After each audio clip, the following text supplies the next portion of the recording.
কিসের টাকা কিসের বাড়ি, ও তুমি কিসের করো জমিদারি। জমিদারি করা যাবে? কিসের টাকা কিসের বাড়ি, ও তুমি কিসের করো জমিদারি।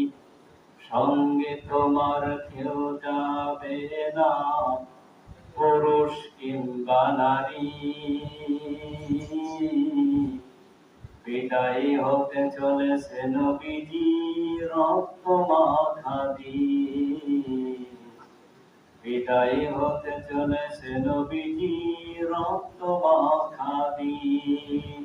আলহামদুলিল্লাহ, মাসখোলা বাইতুল মামুর জামে মসজিদ কর্তৃক আয়োজিত আজকে জুমা মসজিদের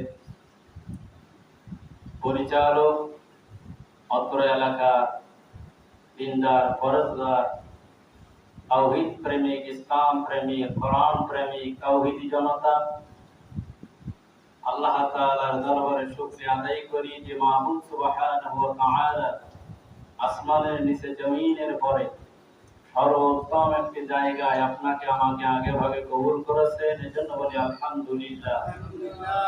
লক্ষ্য করি দুরূদ বর্ষিত হোক বিশ্ব নন্দিত নেতা নবী মুহাম্মদুর রাসূলুল্লাহ সাল্লাল্লাহু আলাইহি ওয়াসাল্লামের উপর।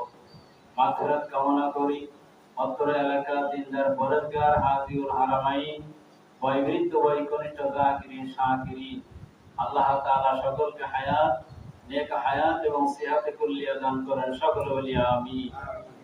আমরা সবাই বলি সুবহানাকা আল্লাহুম্মা ওয়া বিহামদিকা ওয়া তাবারাকা ইসমুকা ওয়া তাআলা জাদ্দুকা ওয়া লা ইলাহা গায়রুক। শুকরিয়া আদায় করলাম কাকে? আল্লাহ। শুকরিয়া আদায় করব কাকে? সব সময় সুখী আর দুঃখী শুকরিয়া হবে কার? শুকরিয়া আদায় করলে খুশি হয় কে? খুশি হয় নাকি? এজন্য আপনাকে আমাকে যে মাবুদ সুবহানাহু ওয়া তাআলা এই যে পবিত্র রবিউল আউয়াল মাসের আজকের প্রথম জুমা, যেই নবীর আগমন ঘটেছিল এই রবিউল আউয়াল মাসের 12 তারিখ সোমবার, সোমবারে আমার নবী জন্মগ্রহণ করেছে, আবার মৃত্যুবরণ করেছে। মদিনায় উনি হিজরত করেছে, আবার মদিনার রাজত্ব, সব রাজত্ব আল্লাহর নবীর কাছে নেতৃত্বে এসেছিল এই সোমবারে। সুবহানাল্লাহ বলি। আমরা যেহেতু মিলাদ এবং সিরাত এই মাসে নবীজির শান এবং মান নিয়ে আলোচনা, যে নবী সৃষ্টি না হইলে কিছুই সৃষ্টি হতো না, যে নবীর আদর্শই, যে নবীর মহব্বতে, যে নবীর ভালোবাসায়, যে নবীর পরিশ্রমে, যে নবীর রক্ত ঝরা দিন প্রতিষ্ঠিতই আমরা সহজে ইসলাম নামক জীবন ব্যবস্থাকে ফিরে পেয়েছি। সেই নবীর প্রতি আরো একবার দরুদ, সকলে বলি সাল্লাল্লাহু আলাইহি ওয়াসাল্লাম। আমরা মুসলমান, এনেছি আল্লাহর প্রতি ঈমান। কি এনেছি? ঈমান এনেছি। ঈমান আনার পরে আমাদের কর্মসূচি কি? এই কর্মসূচি যিনি শিক্ষা দিয়েছেন তিনি হলেন আপনার আমার নেতা নন্দিত নবী হযরত মুহাম্মদ মুস্তাফা সাল্লাল্লাহু আলাইহি ওয়াসাল্লামের সেই আনিত বাণী, তার আদর্শ নিয়ে এই গোটা পৃথিবীতে মুসলমানরা ঈমানি বলে বলিয়ান হয়ে আল্লাহর দ্বীনকে প্রতিষ্ঠিত করা, নিজে আমল করার জন্য অক্লান্ত চেষ্টা এবং প্রচেষ্টা চালিয়ে যাচ্ছে। কথা বলেন ঠিক কিনা? সম্মানিত মুসলমান ভাইয়েরা, আমি সেই নবীর জন্ম বৃত্তান্ত নিয়ে আমি সূরা ফিল, কোরআনুল কারীমে 105 নম্বর আয়াত, 5 নম্বর সূরা, এই সূরা ফিল আমি তেলাওয়াত করেছি। ফিল মানে হাতি। ফিল মানে কি? হাতি। এই সূরায় আয়াত আছে 5টি, রুকু আছে 1টি। সূরাটি নাযিল হয়েছে মক্কায়। যেহেতু আল্লাহ তাআলা আপনাকে আমাকে দুইটা জিনিস গ্রহণ করার সুযোগ দিয়েছে, যারা বলেন কয়টা? দুইটা।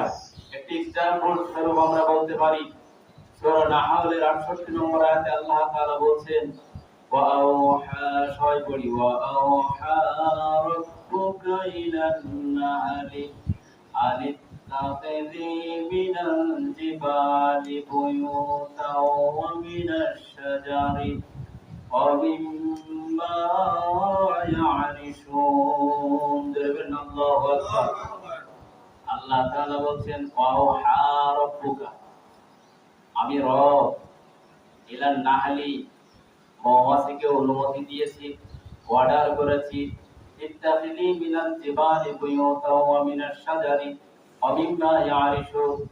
ও মৌমাছি, তুমি দুনিয়ার ভূখণ্ডে বাসা বাঁধতে তিন জায়গায়। ধরে বলেন কয় জায়গায়? ছোট্ট একটা মৌমাছি থেকে আজকে আপনাকে আমাকে শিক্ষা নিতে হবে। এই মৌমাছি আপনার আমার বাঁশ বাগানে, কাঁঠাল বাগানে, এই গাছের ডালে, ছাদের কার্নিশে, পাহাড়ের কিনারায় চাক বেঁধে মধু তৈরি করে, পরিশ্রম করে, শুধুমাত্র আপনার আমার খাওয়ার জন্য, স্বাদ গ্রহণ করার জন্য। সুবহানাল্লাহ। এই ছোট্ট মৌমাছি আল্লাহ রাব্বুল আলামিনের হুকুম লঙ্ঘন করে না। আল্লাহ বলে দিলেন, মৌমাছি তুমি তিন জায়গায় বাসা বাঁধবে।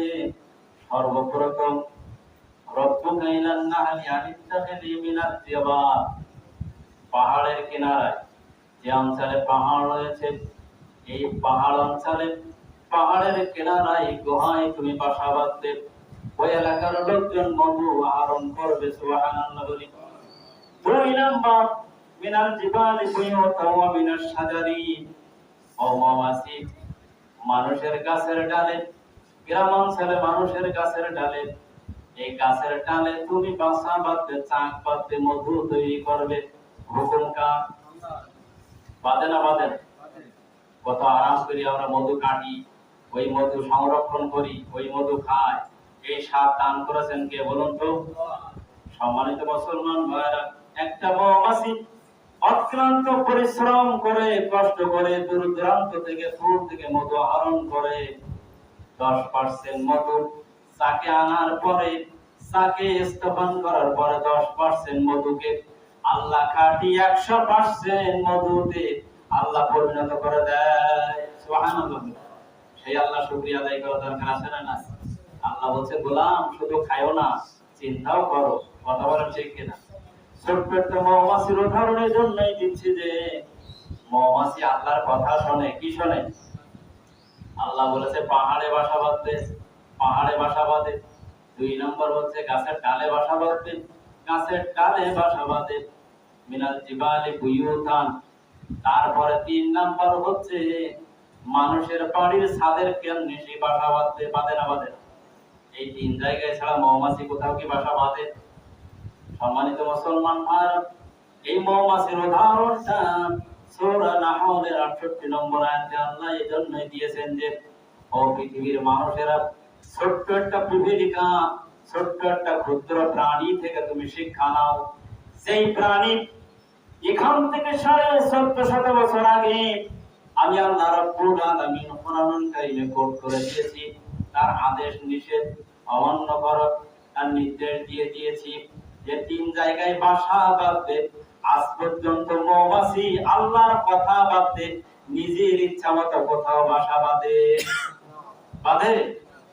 আপনাকে আমাকে মৌমাছি থেকে শিক্ষা নিতে হবে।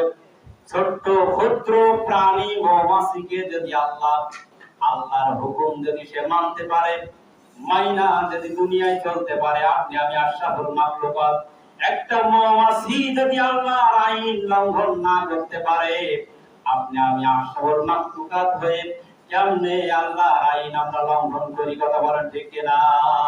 সুতরাং মুসলমান, আপনাকে আমাকে ইমানের বলে বলিয়ান হয়ে প্রতিজ্ঞা করতে হবে, একটা ক্ষুদ্র প্রাণী যদি আল্লাহর হুকুম মানতে পারে, আমি কেন আল্লাহর হুকুম মানতে পারি না? কথা বলেন ঠিক কিনা? আমাদের ব্যর্থতা আছে না নাই? জোরে বলেন আছে না নাই? আমি ছোট্ট একটা উদাহরণ দিয়ে জন্য বুঝিয়েছি। আপনি আব্দুল্লাহ গফফার, আব্দুল মান্নান, আব্দুল জব্বার, যে আল্লাহ মৌমাছিকে হুকুম দিল, হুকুম লঙ্ঘন করলো না। আল্লাহ রাব্বুল আলামিন ইন্না আরাদনাল আমানাতা আলাস সামাওয়াতি ওয়াল আরদি ফাবাইনা ইয়াশফাকনা মিনহা ওয়া হামালাহাল ইনসানু ইন্নাহু কানা যালুমান জাহুলা। আল্লাহু আকবার। আল্লাহ বলছে, গোলাম, এই কোরআনুল কারীম তোমাদের কাছে আমি আমানত দিয়েছি। এই আমানত তোমাদের সংরক্ষণ করতে হবে। কি করতে হবে?